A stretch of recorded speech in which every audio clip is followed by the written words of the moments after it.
Hello everyone, once again welcome back to our YouTube channel nursing notes. और आज की इस लेक्चर क्लास के अंदर हम डिस्कस करेंगे क्रोनिक ऑब्स्ट्रक्टिव पल्मोनरी डिजीज के बारे में।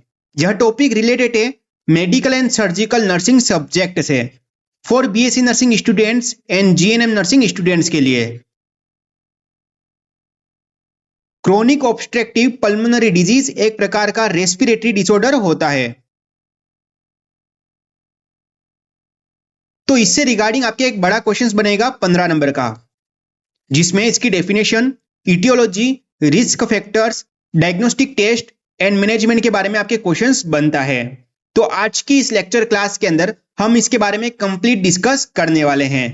तो फर्स्ट वन डिस्कस करेंगे इसकी डेफिनेशन। इसकी डेफिनेशन क्या है? It is a respiratory disease in which the air flow is obstructed by emphysema and chronic bronchitis और बोथ। यानी कि एक रेस्पिरेटरी डिजीज है जिसमें जो एयर फ्लो है वो ऑब्स्ट्रक्टेड हो जाएगा। किसके कारण? एम्फाइसीमा के कारण और क्रोनिक ब्रोंकाइटिस के कारण, या फिर दोनों।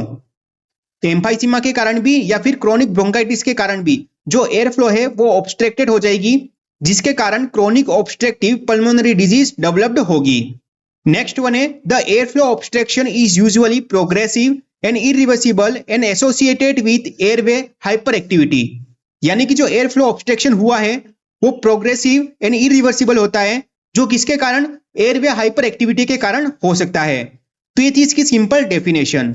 नेक्स्ट वन डिस्कस करेंगे कोजेस के बारे में। क्या कारण हो सकते हैं क्रोनिक ऑब्स्ट्रक्टिव पल्मोनरी डिजीज होने के? तो फर्स्ट वन है स्मोकिंग। मोस्ट कॉमन जो कोज माना जाता है वो होता है स्मोकिंग। नेक्स्ट वन है एज। इंक्रीजिंग जो एज है, बढ़ती उम्र के कारण भी chronic obstructive pulmonary disease developed हो सकती है। नेक्स्ट वन है फैमिली हिस्ट्री। यानी कि फैमिली में यदि किसी पर्सन को already chronic obstructive pulmonary disease हुई है तो हो सकता है जो प्रेजेंट जो पेशेंट है उसको भी हुई हो। नेक्स्ट वन है इन्फेक्शन, किसी भी इन्फेक्शन के कारण। नेक्स्ट वन है लंग्स ग्रोथ, या फिर अब normal growth of the lungs के कारण भी सीओपीडी होने के चांसेस होते हैं। नेक्स्ट वन है ब्रोंकाइटिस। बेसिकली जो क्रोनिक ब्रोंकाइटिस है उसके कारण भी क्रोनिक ऑब्स्ट्रक्टिव पल्मोनरी डिजीज हो रही है, तो यहाँ पे जो कारण है ब्रोंकाइटिस वो भी इसके अंदर हो सकता है। नेक्स्ट वन है अस्थमा। यदि पेशेंट को ऑलरेडी अस्थमा है तो उसके कारण भी सीओपीडी होने के चांसेस होते हैं। नेक्स्ट वन है एयर पोल्यूशन। एयर पोल्यूशन के कारण भी सीओपीडी होने के चांसेस होते हैं। एंड लास्ट वन है ऑक्यूपेशनल एक्सपोजर। यानी कि कोई पर्सन है जो सीमेंट फैक्ट्री है या फिर कोई कॉटन फैक्ट्री है तो उसको ऑक्यूपेशनल एक्सपोजर के कारण भी सीओपीडी होने के चांसेस होते हैं। तो ये थे आपके कोजेस, या फिर इसके अंदर आपके रिस्क फैक्टर जो है वो भी इसके अंदर इंक्लूड हैं। नेक्स्ट वन डिस्कस करेंगे sign and symptom for chronic obstructive pulmonary disease के लिए। तो फर्स्ट वन है डिस्पनिया, यानी कि डिफिकल्टी इन ब्रीथिंग होगा। नेक्स्ट वन है टेकेपनिया, यानी कि जो रेस्पिरेशन जो रेट है वो इंक्रीज हो जाएगी अबाउट 22 एडल्ट के अंदर। नेक्स्ट वन है पीटिंग एडिमा। यहां पर हमको पीटिंग जो एडिमा होता है वो भी हमको देखने को मिलेगा। नेक्स्ट वन है वेट लॉस। रेस्पिरेटरी डिजीज के अंदर मेन साइन एंड सिम्टम क्या होता है? वेट लॉस होना। नेक्स्ट हमारा साइन एंड सिम्टम है कफिंग। नेक्स्ट वन है स्नीजिंग। स्नीजिंग भी हमको इसके अंदर देखने को मिलेगी। नेक्स्ट वन है फ्रीक्वेंट रेस्पिरेटरी इन्फेक्शन, यानी कि बार बार कोई भी रेस्पिरेटरी जो इन्फेक्शन है, अपर रेस्पिरेटरी इन्फेक्शन या फिर लोअर जो रेस्पिरेटरी इन्फेक्शन है वो हमको देखने को मिल सकता है। नेक्स्ट वन है फटीग, यहां पर थकावट होगी पेशेंट को। नेक्स्ट वन है हिमोपटाइसिस, यानी कि जो स्पुटम है उसके साथ हमको ब्लीडिंग देखने को मिलेगी। नेक्स्ट वन है वीकनेस, पेशेंट के अंदर वीकनेस हमको देखने को मिलेगी। नेक्स्ट वन है चेस्ट टाइटनेस, यानी कि जो चेस्ट है वो उसको टाइटनेस दिखने को मिलेगा। And last one sine and symptom है साइनोसिस। हमको क्रोनिक ऑब्स्ट्रक्टिव पल्मोनरी डिजीज के अंदर साइनोसिस की कंडीशन भी देखने को मिलेगी। तो ये थे आपके sign and symptom for COPD disease के लिए। इसके अंदर कौन कौन से डायग्नोस्टिक इवेल्युएशन करते हैं या फिर डायग्नोस्टिक टेस्ट करते हैं? तो फर्स्ट वन है हिस्ट्री कलेक्शन। हम पेशेंट की हिस्ट्री लेंगे, जैसे कि इसके अंदर फैमिली जो हिस्ट्री है वो इसके अंदर इंक्लूड कर सकते हैं।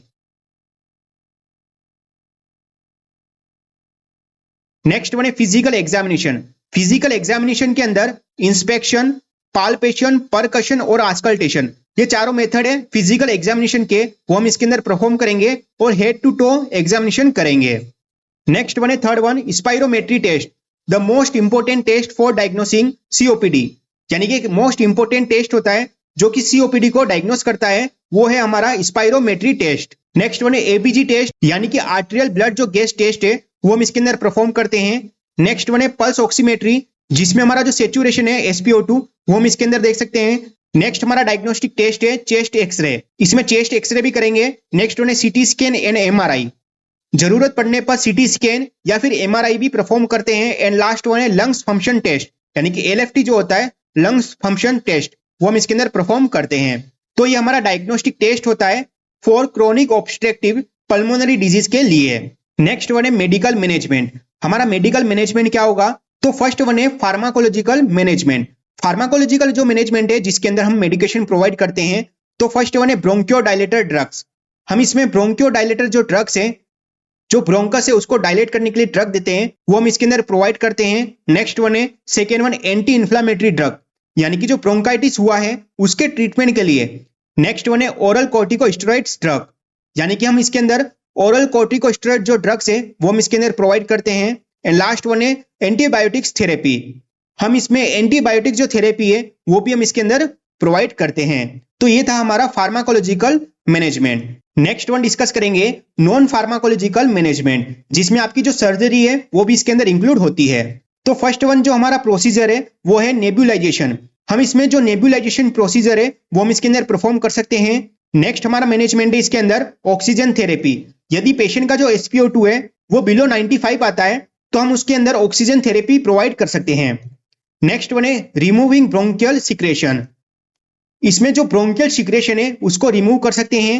नेक्स्ट वन है lungs volume reduction surgery. Lungs volume जो रिडक्शन सर्जरी है वो हम इसके अंदर परफॉर्म कर सकते हैं। एंड लास्ट वन है लंग्स ट्रांसप्लांटेशन, यानी कि जो लंग्स ट्रांसप्लांट सर्जरी है वो हम इसके अंदर परफॉर्म कर सकते हैं। तो ये था आपका नॉन फार्माकोलॉजिकल मैनेजमेंट। तो उम्मीद नहीं, पूर्ण विश्वास है कि आपको समझ में आया होगा कि क्रोनिक ऑब्स्ट्रक्टिव पल्मोनरी डिजीज क्या होता है, इसकी definition, causes, risk factors, sign and symptom, diagnostic test और मेडिकल मैनेजमेंट। यदि आपको ये वीडियो पसंद आई हो, वीडियो को लाइक करें, वीडियो को शेयर करें। यदि आप हमारे YouTube चैनल पर नए हैं तो हमारे चैनल को सब्सक्राइब जरूर करें। Thank you so much.